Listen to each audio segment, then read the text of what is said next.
Reunir, restaurar, conservar, rescatar del olvido, preservar la gran historia y las costumbres más cotidianas.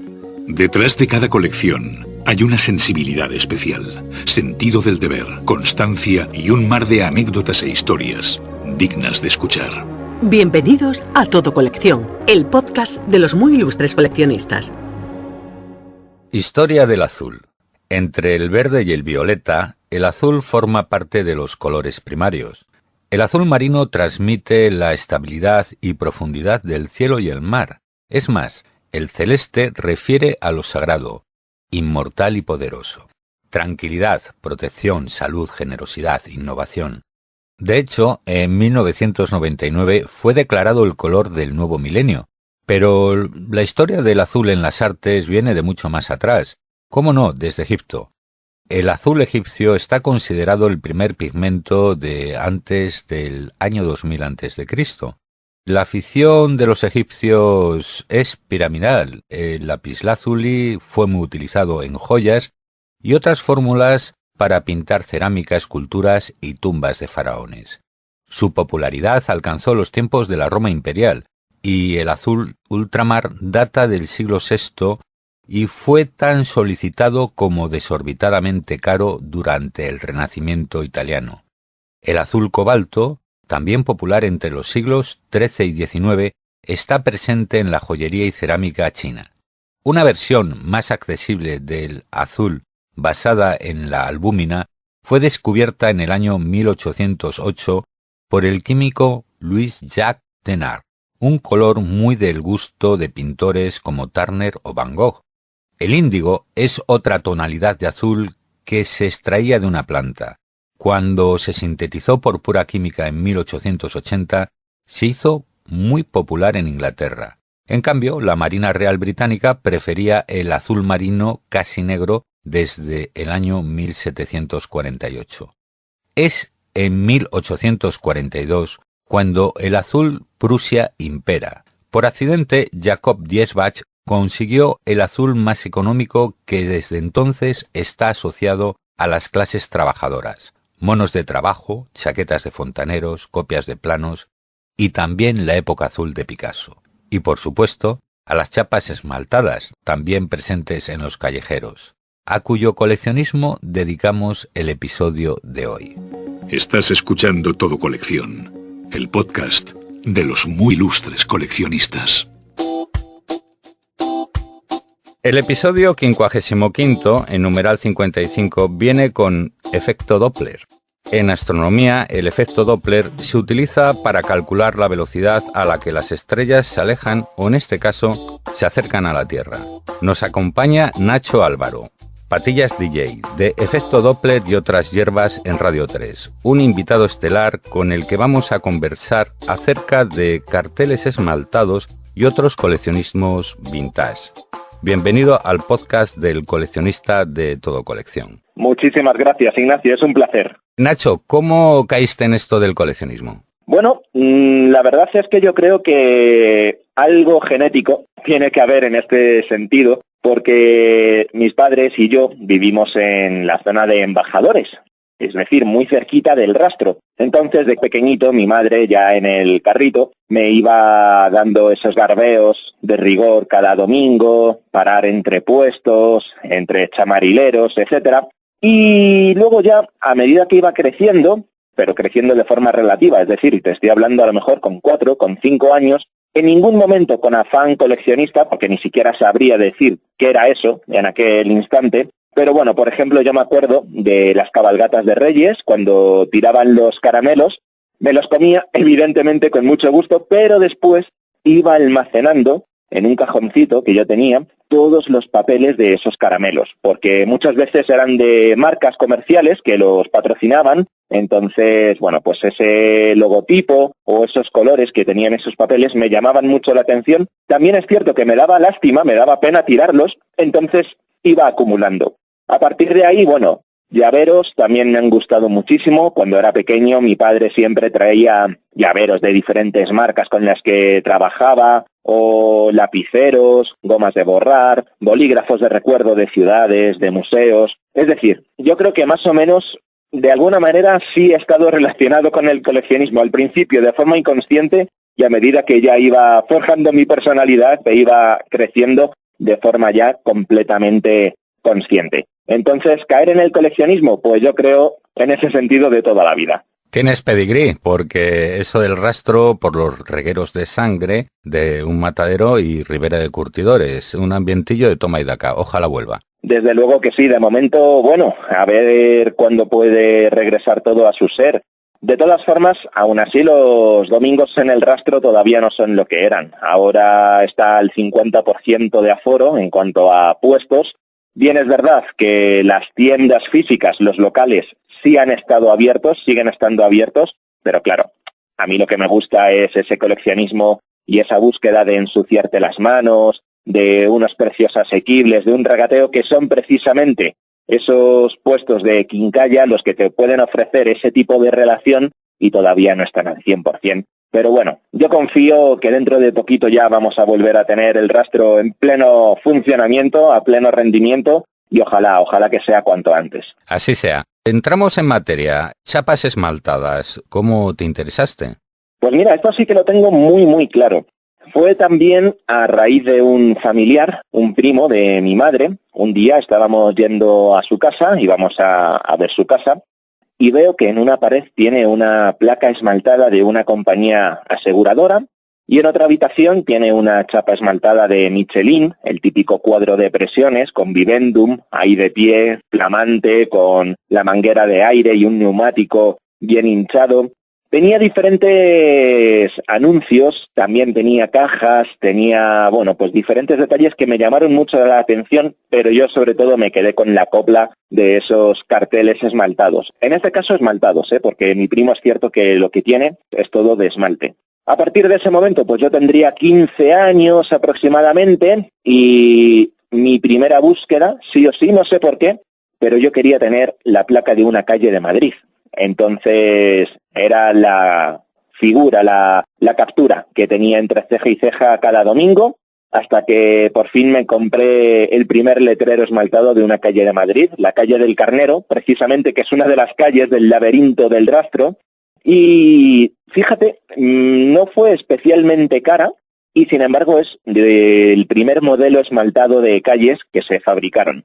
Son placas que tienen un esmalte precioso, muy grueso, que no van firmadas. Esto es bastante curioso, no aparece la firma del grabador ni del taller del que hubo salido aquel esmalte, pero tú lo ves y sigue teniendo un lustre magnífico. Además, ¿cómo se nota, que antes se esmeraban, sobre todo en el diseño de este tipo de rótulos, porque la tipografía que utilizan es muy estilizada, muy regia, se lee clarísimamente y ya te digo, el brillo lo conserva como si hubiera acabado de salir del horno. Entonces, a partir de ahí ya, bueno, pues fue un poco la vorágine de empezar a ir adquiriendo más piezas. Al principio, sobre todo, me seguía interesando mucho la temática callejera, la temática de rótulos de calle, hasta que ya empezaron a entrar diferentes carteles, diferentes rótulos, y ya, bueno, pues la colección no es de las más extensas, ni mucho menos, pero bueno, ya casi estuve haciendo recuento hace poquito y podemos estar alrededor de las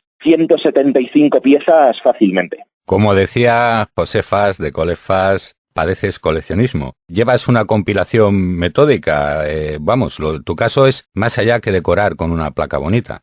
Desde luego, pero también fíjate, aquí en este sentido a mí me gusta combinar el coleccionismo de placas con la decoración. De hecho, mi chica y yo las vamos compilando y las vamos colocando según temática y según en qué lugar de la casa. Pues por ejemplo, todas las que tenemos de bebidas o de temática relacionada con el bar, con la restauración, los tenemos colocados en una parte del salón donde tenemos una barra de bar setentera muy graciosa.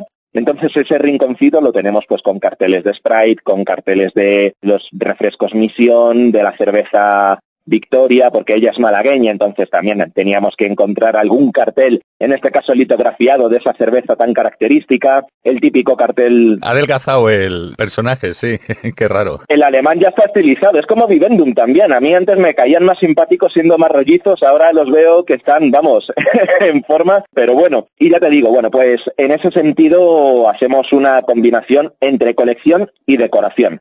Pero vamos, que luego también vas a encontrar algunas que no están colocadas en la pared, sino que están a lo mejor apoyadas en estanterías sobre los libros. La verdad que a mí me gusta. A mí me gusta también ese tipo de decoración que algunos llaman industrial. Yo tampoco lo llamaría exclusivamente industrial, pero bueno, que se vea que haya pequeños detallitos en cada rincón de la casa donde haya un esmalte o una litografía, porque tampoco hago una colección exhaustiva de esmaltes ni de litografías. Me guío también un poco por impulsos. Si veo que un cartel es bonito, sea material esmaltado, sea material a golpe de tinta, lo compro si veo que reúne unas características y si tiene buen precio, claro. Sí, eso es lo que te iba a comentar ahora, si tenías algún plan coleccionista, un itinerario, porque las chapas tienen unas temáticas muy diversas, si coleccionas alguna en especial.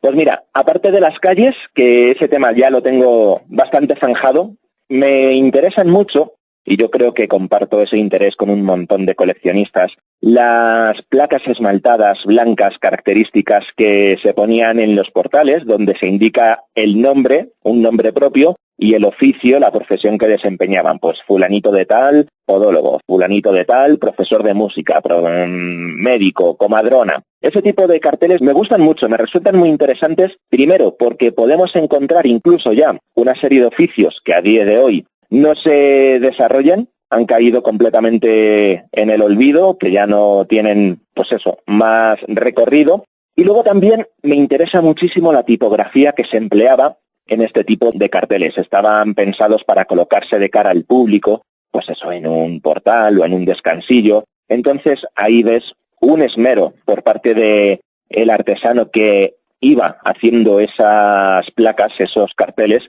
que hay una delicadeza que encierra un gusto exquisito, un arte, y que casi, yo hablaba también con otro coleccionista que tiene una colección increíble, valga la redundancia, de carteles esmaltados, que casi son obras de arte. Bueno, a lo mejor exageraba un poco, pero yo también considero que son piezas únicas, que el hecho de que una placa esmaltada esté firmada, pues le da mucho más valor. También puedes regirte precisamente gracias a esa firma o a diferentes detalles, como puede ser el ribete o diferentes filigranas que hay en las placas para ayudar a orientarte sobre qué época es la que puede tener, o sea, en qué momento se pudo haber fabricado, si a lo mejor en los años 20 o después de la guerra o en la última etapa en la que se empleaba el esmalte, es decir, años 60, años 70. Hay muchos detalles que encierran los carteles esmaltados concretamente que te ayudan a datar precisamente ese rótulo. Y esa es una temática que me gusta mucho, es decir, la relacionada con los oficios. Luego también me gustan muchísimo los carteles institucionales. Son regios, son bastante austeros, carecen casi de decoración, pero están muy bien pensados. Se me viene a la cabeza el característico letrero de telégrafos o de correos, muy vistosos, unos colores llamativos, muy vivos. Me gustan también mucho los carteles de bebidas. Siempre tienen algo que hace que sean especialmente burbujeantes, ¿no? Que sean especialmente llamativos. Entonces son, ya te digo, diferentes líneas en las que voy enfocando la colección de carteles y de rótulos, en este caso. Sí, el minimalismo en el diseño es uno de los mayores valores, comunican más. Por cierto, Nacho, ¿tienes una clasificación en hoja Excel, las ordenas, algún tipo de investigación o catalogación? Sí, soy de estos coleccionistas enfermos que me gusta poner en un cuadernito la fecha en la que compré X placa, me gusta apuntar el precio por el que la compré y luego, a raíz de ahí, pues lo que te comentaba, que esta placa está firmada por el taller Nadal de Barcelona. Bueno, pues vamos a ver en internet qué encontramos de esa casa Nadal de Barcelona, en qué momento desarrolló su actividad, dónde podemos encontrar esas piezas, que a qué se dedicaba, es decir, si únicamente a los rótulos por encargo, tenía también contratos con el Estado, con alguna oficina pública para hacer sus carteles. Me gusta apuntar todos esos detalles y en ese sentido sí los tengo, todos los carteles, todas las placas las tengo catalogadas en ese sentido. También te diré que, por ejemplo, hay una herramienta de todo colección que es el orientaprecios, que me resulta muy agradable, porque luego vas viendo pues a qué cantidades se han ido vendiendo los carteles que tú tienes, entonces vas comparando. Todo esto es especulación pura y dura y es más morbo que otra cosa. Pero me gusta luego regodearme, ¿sabes? Y decir, pues mira, esta placa que a lo mejor la han vendido por 160 euros, la he encontrado por 30. Y a mí ese detalle me da mucho gusto. Ya te digo, yo colecciono muy lento, muy despacio, pero porque me gusta, sobre todo, intentar encontrar el chollo. Entonces, para comprar un cartel único, exclusivo y que te va a costar mucho dinero, siempre vas a tener el recurso fácil. Pero a mí me gusta, ya te digo, algo un poquito más lento, que haya esa búsqueda, esa frustración que después puedes resarcirte con el hallazgo y decir, mira, la espera ha merecido la pena. En ese sentido me gusta ese tipo de coleccionismo. ¿Cuánto vale? Sigue la cotización de tus tesoros con Orientaprecios, la mayor base de datos para aproximarte a la tasación de lo que compras, vendes o subastas. Orientaprecios de todo colección, solo para usuarios registrados. Coleccionismo y convivencia. ¿Cómo lleva la pareja estas cosas del espacio y el almacenaje? Vamos, ¿cuánto ocupa tu colección? Como te decía, prácticamente todas las habitaciones, cocina, salón, baños, despacho, vas a encontrar placas.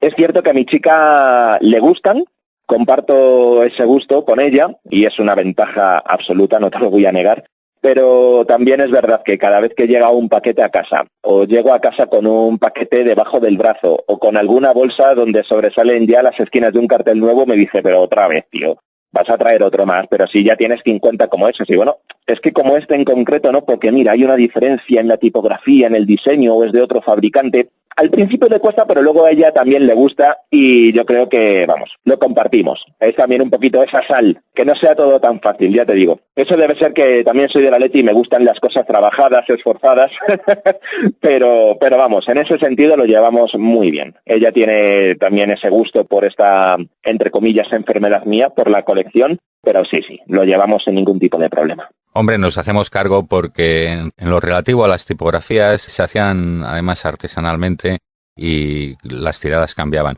Ahora estamos en los tiempos de las impresoras láser, de la impresión 3D, los nuevos materiales tecnológicos, pero te iba a decir que las chapas las prefieres inmaculadas o las muy vividas, con sus desconchoncillos y cosas del óxido. Bueno, depende si es una placa que sé que ha tenido una tirada, como comentabas, bastante larga, no me importa esperar y encontrar una que sé que puede estar en mejores condiciones. Ahora, que vas a dar con una placa de una publicidad súper rara y da la casualidad de que tiene las esquinas desconchadas con despostillones, con las típicas marcas de perdigonazos, si es un cartel que ha estado en la intemperie, en el campo y tal. Bueno, pues en ese caso se hace una valoración rápida, también te guías por impulsos, y si consideras que ese cartel, a pesar de que está vivido, merece la pena, vas a por él sin ningún tipo de problema. También es cierto que a mí me gusta que estén lo mejor conservadas posible. Y al hilo de lo que comentabas de las impresoras 3D y los nuevos materiales, a mí no me gusta nada, pero nada, las reproducciones o las placas de nueva factura. Es cierto que están perfectas, son unos materiales nobles, están hechas también con mucho detalle, con mucho mimo, pero no tiene el mismo carácter, no tiene la misma pátina, no tiene el mismo espíritu, el mismo alma que un cartel de época. Entonces a mí esas placas de nueva factura y menos aún las reproducciones las evito a toda costa. No entrarían en el plan de la colección, vamos, ni de casualidad. Mantenimiento y restauración, ¿cómo lo llevas? Pues bien, mira, por ejemplo, placas esmaltadas. Si a lo mejor hay algún oyente del podcast que tiene una y no sabe muy bien cómo limpiarlas cuando tienen esos cercos tan característicos de óxido alrededor de los agujeros donde ha estado colgado. A mí me gusta siempre restaurarlas. Entonces, por ejemplo, pues bote de bicarbonato siempre a mano, lo echas un poquito por encima, dejas que actúe un poquito, siempre seco, no hace falta que esté con agua. Empiezas a frotar bien, te dejas la muñeca y el brazo y adquiere el brillo original.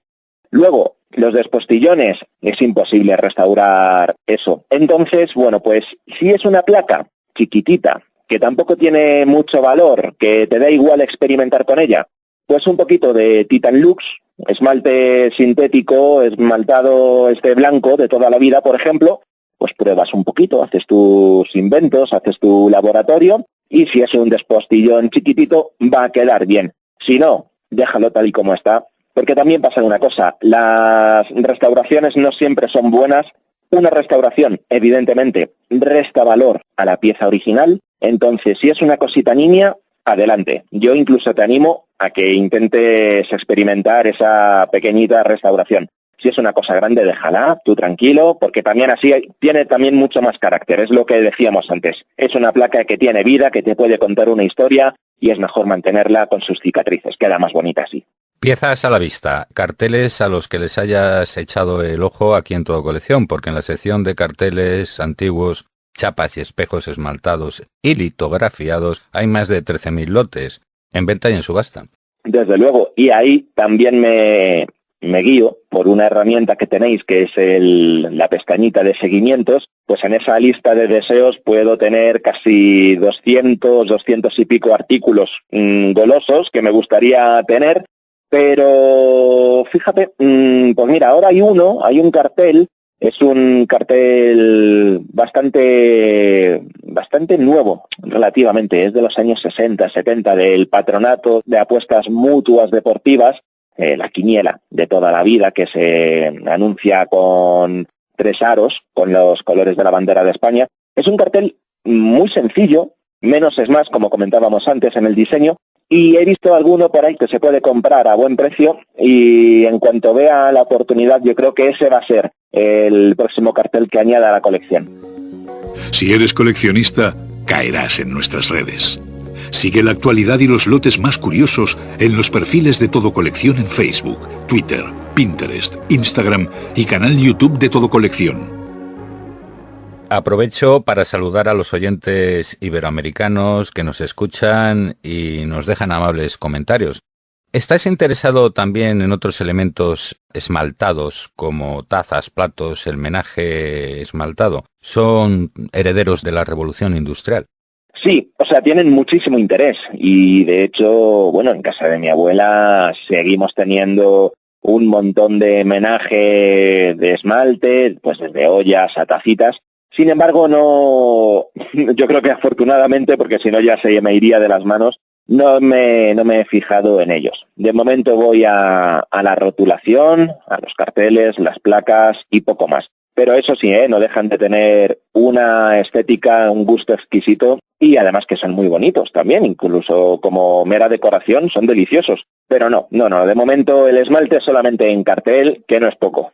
En el podcast 52 entrevistamos a Antonio Cancela, el bibliotecario Michelin, antes lo acabas de mencionar, y este hombre es el mayor coleccionista de guías de España. Mira, como te íbamos a entrevistar, Nacho, nos interesamos por las famosas estrellas Michelin, que también son de chapa esmaltada y la fabricación rondan los 120 a 140 euros. Te lo digo porque tienes un muñeco de Vivendum, de plástico, de esos que iban en los camiones, y las chapas de Michelin son muy cónicas. Bueno, es que si abrimos el melón de Michelin, Ignacio, podemos estar hablando horas y horas, porque me encanta toda la mercadotecnia relacionada con Michelin. De Michelin tengo 2 carteles esmaltados, la típica, pues como en el que me fijé cuando fui a casa de mi primo, el cuadro de presiones, y el típico cartel que había antes en los talleres, que tiene forma de pentágono invertido, con Vivendum saludando mientras hace girar un neumático. Pero las placas que tú me comentas de las estrellas Michelin, yo me quedé muy sorprendido. Un amigo mío tiene un restaurante en Alcalá de Henares y tiene una estrella Michelin. Entonces yo le pregunté, anda, pero tienes una placa de Michelin, o sea, es un artículo oficial, ¿no?, de Michelin, y esto te lo han regalado, ¿cómo va esta historia? Y me dice, no, a ti lo que te regalan es una pegatina. La pegatina tú la pones en la puerta del establecimiento, en el cristal, y ya está, pero claro, lo que le da un poquito más de empaque es la placa, y la placa la tienes que comprar, y efectivamente le pregunté cuánto podía costar ese rótulo, esa chapa, que es esmaltada, además tiene un brillo muy bonito, el color, ese rojo intenso, casi granate, tan característico, ¿no?, de la guía Michelin, pues me dijo efectivamente eso, un precio que rondaba los 120, 130 euros, y eso lo tenía que pagar el propietario del restaurante si la quería tener. Yo pensaba que eso lo proporcionaba Michelin, pero que va, amigo, eso lo tiene que comprar el restaurante de turno al que le hayan otorgado este reconocimiento. Pero de momento no tengo pensado hacerme con una placa de estas. Por lo que te decía antes, porque es nueva, porque es un elemento nuevo, entonces aunque sea Michelin incluso, no me interesa, no entra en los planes de la colección ahora mismo. Nos hablabas de los letreros que tienen una literatura increíble. Y bueno, lo del Sagrado Corazón, la calavera del peligro de muerte, las placas con nombres de calles y el archiconocido asegurado de incendios. ¿Qué nos puedes comentar, Nacho, de esos mensajes? ¿Tienes alguna recopilación de literatura cartelera? Pues mira, precisamente de todos estos elementos que acabas de mencionar, también tengo como subsecciones dentro de la colección que voy alimentando poquito a poquito. El tema de los corazones de Jesús me encanta de todas las formas, de todos los materiales, troquelados, esmaltados, de latón, de hierro, me fascinan, de toda la vida. Las calaveras de peligro de muerte, 3/4 de lo mismo, ya sean esmaltadas, litografiadas, firmadas, sin firmar, me gustan todísimas. En cuanto a recopilación de literatura cartelera, bueno, pues también es cierto que yo creo que en los últimos meses está habiendo una especie de resurgir por este tema, un creciente interés en este tipo de coleccionismo o de patrimonio, como también algunos lo denominan. Entonces, desde un tiempo a esta parte están saliendo diferentes publicaciones, pero están más enfocadas a un rótulo comercial que a estos objetos tan concretos como los que estamos hablando. Hay un catálogo que sí recomiendo, es el de la exposición El Boom de la Publicidad, una exposición que se celebró en Barcelona, donde te cuentan, por ejemplo, la historia del taller de Gotardo de Andrés, G. de Andrés, que firmó un montón de modelos de placas publicitarias durante casi 60, 70, 80 años. Es un catálogo que además sirve para descubrir pues carteles que no suelen estar a la venta, que no son fáciles de encontrar, y ese sí que lo recomiendo en concreto, ¿eh? Ese catálogo de la exposición El Boom de la Publicidad es una maravilla. Ese sí que sí lo tendría como cabecera, al menos para datar carteles y tener un poquito de noción sobre este arte de la litografía, concretamente de la litografía, que no del esmalte. Del esmalte no he encontrado referencias, pero también es cierto que estoy poquito a poquito recopilando información de diferentes sitios, de diferentes lugares, para firmar un artículo que tengo intención de publicar en un futuro. Y ahí sí que voy a intentar ya, pues eso, explayarme y desarrollar todo el tema de la técnica del esmalte, la rotulación en esmalte y, en definitiva, esta parte de nuestra pasión. Nacho, habrá que esperar al artículo y a la publicación, pero en Instagram vemos que tienes la cuenta Madrid Yeye y te fascina la estética sesentera. Háblanos de tus perlas de los tiempos del no me gusta que a los toros lleves la minifalda. Es que me encanta, o sea, y fíjate, no la he vivido, es decir, yo creo que es triste sentir nostalgia por lo que ni siquiera has conocido, pero vas viendo, vas comparando a través del coleccionismo en este caso y del interés que te despierta esta etapa y ves pues unos estudios de publicidad magníficos como los estudios Moro, por ir a lo concreto, y también a la referencia fácil, pero ojo, que es que también hicieron unos trabajos de animación y de publicidad fascinantes. Lo comparas con la publicidad de ahora, con los diseños de carteles de cine, por ejemplo, que firmaba Jano, con los que hay ahora, lo comparas en un montón de dimensiones y lo que siento es que ahora todo carece de ese alma, ¿no? De ese fuego que había antes a la hora de elaborar algo de un modo tan artesanal, tan de taller, con tanto mimo, con una relación directa entre cliente y publicista, donde no había apenas más eslabones en esa cadena. Entonces, a mí me gusta esa estética por eso, porque la veo también más pura, la veo más sincera, más directa, por cuestiones de gusto. No podría decirte otra cosa porque no he vivido ese momento, evidentemente. O sea, yo he nacido a finales de los 80, entonces no he tenido ni idea de lo que hubo en ese momento, más allá de los recuerdos que voy heredando de mi abuela, de mis padres y de lo que voy descubriendo poco a poco, pero sí es cierto que para mí despierta un interés que la publicidad o la rotulación de ahora no lo tiene. Pues mira, Nacho, lo que había entonces era el sistema analógico que daba más tiempo a pensar y en muchos estudios de los 80 sonaba Radio 3 de fondo. Entonces, pues los procesos no eran tan rápidos y vertiginosos, sin desmerecer al arte digital, que también tiene su punto. Por cierto, ¿qué banda sonora pondrías a tu colección? Pues qué pregunta, tan difícil, porque en cuestiones musicales podríamos también estar hablando largo y tendido. Por lo ecléctica y por lo amplia que es en el sentido de abarcar tantas décadas, pues mira, yo me quedaría con alguna cosita también sesentera que tiene más gracia, tiene más chicha en ese sentido. Entonces, pues mira, yo le pondría algo de la Dúrcal, algo de la etapa de Rocío Dúrcal, esa más yeye y quizás más desconocida, con ese gracejo que tenía, algo así, o unos inicios de Concha Velasco, ¿sabes? O una Marisol que ya empezaba también a despertar y a ser un poco más reivindicativa. Yo creo que iría por ahí, y siempre voces femeninas. Eso sí que lo tengo clarísimo. Nacho, Luis Alberto de Cuenca nos regaló un concepto, el de el coleccionismo escultura. ¿Le das a otro tipo de coleccionismo complementario, el de vinilos o cintas de cassette? Porque el cassette vuelve. Bueno, Luis Alberto de Cuenca es un genio. Además, también compartimos esa pasión por Tintín, otra de nuestras pequeñas enfermedades. Sí, a ver, colecciono vinilos, pero también en parte viene derivado de mi trabajo. Es decir, trabajar con la música, pues de alguna manera también influye a ir recopilando una cantidad bastante ingente de CDs, especialmente también de vinilos, un formato que está volviendo desde hace unos años y que tiene una pegada espectacular. El cassette no me gusta nada, me parece un formato que tiene muy poca vida útil, que a la mínima pasada ya va perdiendo calidad.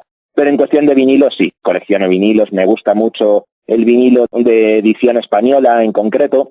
En cuanto a estilos, bueno, pues desde rock and roll, rockabilly, soul, rhythm and blues, etcétera. Y sí, reconozco el coleccionismo de vinilos, y lo peor de todo es tener que mudarte y tener que mover toda esa cantidad de discos que pesan una barbaridad y que moverlos es prácticamente una odisea. Nos consta, en Todo Colección solo tenemos 2.310.803 lotes de vinilos, y se menean que no veas.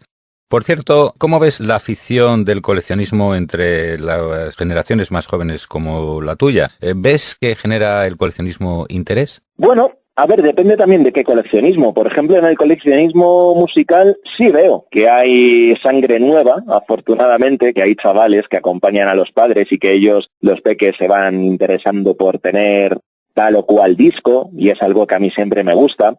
Pero no sé qué pulso tendría ahora mismo el coleccionismo entre los chavales. Vamos a romper una lanza a su favor, y también creo que hacen una labor bastante positiva. Por un lado, los programas de televisión que vemos, como por ejemplo Cazatesoros o todos estos en los que van por pueblos para encontrarse con placas gigantes de gasolineras y tal. Yo creo que eso puede despertar al menos el interés, un mínimo interés en los chavales, para decir, oye, que esto puede ser algo más que basura, que es como lo ve el grueso de la gente. Luego estamos los locos que vemos en eso arte.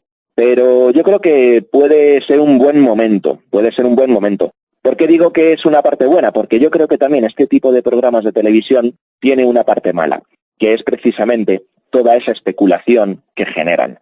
Es decir, en el coleccionismo no hay un precio fijo sobre las piezas, es lo que tú quieras pedir y es lo que el comprador quiera dar. Entonces, estar inflando los precios por una placa o por un rótulo que en sí mismo no vale más que una cantidad que, a medida que te vas metiendo en este mundo, lo puedes considerar más o menos lógico, pues hombre, yo creo que eso hace tener una percepción bastante falsa o no real de la realidad, valga la redundancia. Entonces, bueno, si estos programas, en definitiva, sirven para que los chavales vean en los objetos que pueden tener una segunda vida, que pueden tener un interés que encierra más allá de una capa de óxido, fantástico. Y ojalá que haya muchos coleccionistas nuevos que vayan compartiendo nuestra pasión, y a los que dejarles un buen legado y un buen testigo, desde luego. El coleccionismo empieza con la edad, con los recuerdos. Oye, te vamos a pedir un bonus track porque nos has dado unos buenos consejos, pero te vamos a dejar con el minuto de oro que decimos aquí. Aprovecha para brillar, como si estuvieras esmaltado, tocayo. Qué buen símil. Pues mira, yo te diría, si ves una placa que a ti te gusta, que la llevas tiempo buscando, que la has encontrado, que el precio más o menos se puede ajustar al presupuesto que quieras gastarte, vete a por ella, sin dudarlo. Que consideras que es una placa que a lo mejor, bueno, puedes esperar porque vas a encontrar una un poquito mejor en unas condiciones un poco más favorables. Déjalo pasar. Disfruta coleccionando, ensúciate las manos, habla con la gente que vende, entérate de dónde viene esa placa que acabas de comprar, qué historia encierra, si es un médico, dónde estaba su consulta. Intenta sacar toda la información extra que encierra un mero cartel que puede medir 15 centímetros por 35, porque ahí hay una historia que resulta súper interesante, que sirve para conocer lo que ha sido nuestro país, para intentar entender lo que está pasando y sobre todo disfrutar y comprar las piezas que te gusten. No quieras amontonar, especialízate y vete consiguiendo las piezas que vayas considerando necesarias, poquito a poquito, disfrutándolo y sobre todo que las tengas expuestas para tu deleite. Puro mantra del rastro. Tal cual. Del precio te olvidas y la satisfacción queda. Desde luego. Nacho, ha sido un placer conversar contigo y que hayas compartido tu pasión aquí en el podcast de Todo Colección, donde viven los recuerdos. Ha sido un placer y muchísimas gracias por esta invitación, Ignacio, que llevo escuchando desde que iniciasteis esta colección de podcast. Desde el minuto 1 me he encontrado con amigos como Modesto Ferrer, que también ha participado, y ahora es un lujazo poder unirme a esta pequeña familia de podcast. Estás escuchando Todo Colección, el podcast de los muy ilustres coleccionistas. Y no te vayas todavía, no te vayas por favor, que ahorita mismo mi cuate llega Rosalía Romero con las últimas noticias y curiosidades acerca del apasionante mundo del coleccionismo. Libros, sellos, monedas, cromos, juguetes, antigüedades, arte. ¿Y tú qué coleccionas? El esmalte sobre metal es una técnica que se utiliza con fines decorativos para dar más brillo a piezas de metal, generalmente con pigmentos de vidrio en polvo fundidos a una temperatura no inferior a 800 grados. El esmaltado se aplica sobre gran cantidad de metales, hierro, cobre, bronce y también oro y plata en joyas. La presencia del esmalte nos rodea en artículos de menaje, ollas, jarras, vasos o platos. Aunque es una técnica conocida desde tiempos remotos, es en el siglo XIX cuando despega su popularidad. El proceso de esmaltado común comienza por el tratamiento de la superficie metálica. Se trata de una labor muy artesanal en la que los colores se aplican a través de plantillas. La pieza pintada se trata a alta temperatura y hay mucha variedad de esmaltes y tonalidades. Los carteles de chapa esmaltada son un clásico en Todo Colección. En el buscador Orientaprecios puedes encontrar más de 25.000 lotes vendidos. Es la cuarta sección de mayor peso en este tipo de coleccionismo. Hay gran interés por los termómetros de los años 30 de Netol, con el mayordomo sonriente y firmado por la legendaria esmaltería Plurima. Un cartel que alcanzó la cotización de 3.900 euros en 2019, el más caro vendido hasta el momento. Los carteles publicitarios son un reclamo para nuestros usuarios y también una tendencia deco. Muchos pueden considerarse una obra de arte ideal para dar personalidad y estilo retroindustrial a cualquier estancia. Este año el primer puesto en el ranking de lotes vendidos lo ocupa un antiguo cartel esmaltado de la Exposición Internacional de Barcelona de 1929 por 1.503 euros. Le sigue un letrero de metal esmaltado de la Casa Nadal por 1.350 euros y otro de la marca de relojes Longines por 1.125 euros. Carteles de perfumería, licores, relojes. Las chapas esmaltadas tienen un magnetismo especial porque están fabricadas para durar una eternidad. Por eso se usaban chapas esmaltadas mortuorias hasta en lápidas y tumbas. Pero preferimos motivos más refrescantes como los de las gaseosas y sodas, Fanta, Coca-Cola, Pepsi o Mirinda. Un coleccionismo burbujeante o como el de los repuestos del automóvil. En Todo Colección tienes más de 15.000 letreros brillantes en subasta y venta directa a tu disposición con los que puedes ampliar tu colección o personalizar la decoración de tu hogar o tu negocio. Pues hasta aquí el episodio de hoy. Gracias por estar ahí y si tienes a mano el móvil o la computadora, aprovecha para dejarnos un comentario y darle al me gusta. Puestos a pedir, te agradecemos que te suscribas. Ya sabes que es fácil, gratis y libre de impuestos. Y si quieres participar en el podcast del coleccionista, envíanos un email a comunicación@todocoleccion.net. Insisto en que te cuides mucho y te recuerdo que con el servicio de envíos de Todo Colección, todo es más fácil, económico y sencillo. Aquí a pie de micro te habla Ignacio del Valle. Gracias por aguantar la chapa. Nos vemos, nos escuchamos en el próximo episodio de Todo Colección, donde viven los recuerdos, en este caso, más brillantes. Fin de la cita. Hasta el próximo episodio de Todo Colección, el podcast de los muy ilustres coleccionistas. Seguimos en contacto en el Facebook, Twitter, Pinterest, Instagram y canal de YouTube de Todo Colección.